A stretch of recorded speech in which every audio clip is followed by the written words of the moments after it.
time for Under 30 as we preview SoFi ahead of its quarterly earnings release. Joining us now, George Tsilis, senior markets correspondent, as he does on Under 30 here to close out the show. Now, George, I was reading something on Bloomberg, and they talk about this company as the one-stop shop that's winning the young affluent. Now, apparently, I'm neither in that crowd of young or affluent or the combo of the two, because I can comfortably say, to my knowledge, I don't know a single person who uses this company. Well, I mean, that's the thing. I just look at, banking and financial services as sort of ubiquitous. And to me, it really doesn't matter which company you utilize, as long as, of course, they're FDIC insured and they're under the same regulatory authorities, which they are. So ideally speaking, that's what SoFi's got going for it. It's all about brand marketing and, of course, appealing to, everything from digital payments and digital banking. Other products that they offer include insurance and brokerage services. So, this is essentially what they're trying to offer as sort of an all-encompassed financial services company for those who don't want the traditional brick and mortar types of services that banks offer. So I think, again, that's something that's not necessarily unique to SoFi, but nonetheless, again, they are increasing the number of active customers on their business or using their apps. Because if you look at last quarter, it actually grew by 47% year over year. They added about 717,000 more customers, and that's a good thing. But we talked about this one in the past, and if you look at the estimates for earnings, this is what it comes down to: is one, are they growing their sales, and two, are they growing their earnings? And if you look at the sales numbers with additional customers that have been added, their estimates are expected to increase by 29%, about 571 million.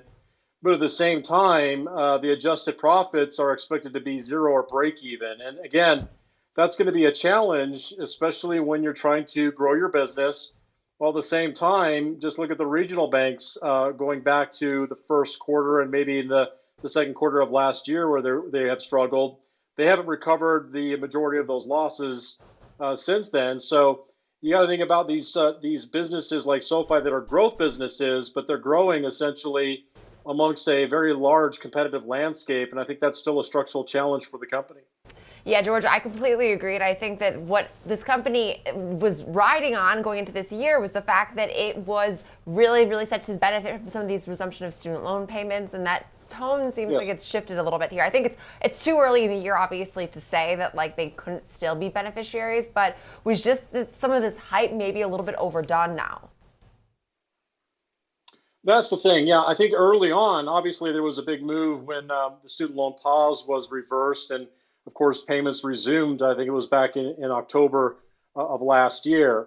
But at the same time, as the company's generating more visible revenue streams, from what I understand, default rates and repayment rates are actually not the way they were prior to the repayment pause being removed because of people struggling to pay their student loans. So that, again, might be a challenge for SoFi. But every time this company makes progress from the standpoint of the price action, the progress sort of gets erased because of the fact that if you just look at figures from the standpoint of profitability, the company essentially is lost about 429 million last year on about 1.9 billion dollars in sales. So they have to finance that hole, and you will see that even going back 2 years, the company's actually issued about 78% additional shares. There was 526 million shares as of Q4 December 21. And looking at the trailing 12 months, the number of shares is now 935 million. So my point is that every time the company makes progress in terms of price, because they're getting closer to break even. And again, if you look at the estimates for 2024, they're expected to print a slight profit for the full year. That progress sort of gets squashed because of share issuances and share dilution. So that's something you have to keep in mind, that, yeah, it makes progress, but then they issue more shares, that progress gets erased, and it's almost like you have to start over again. But nonetheless, the stock is still higher, I think, by 20 or 30% this last year. Hey, George, real quick, final thoughts. You talked about the break-even quarter being kind of expected here by the market. That's the estimate. Yeah. The market's also pricing in that once they do hit that break-even point, they're not looking back. How critical of a point in time is this for SoFi?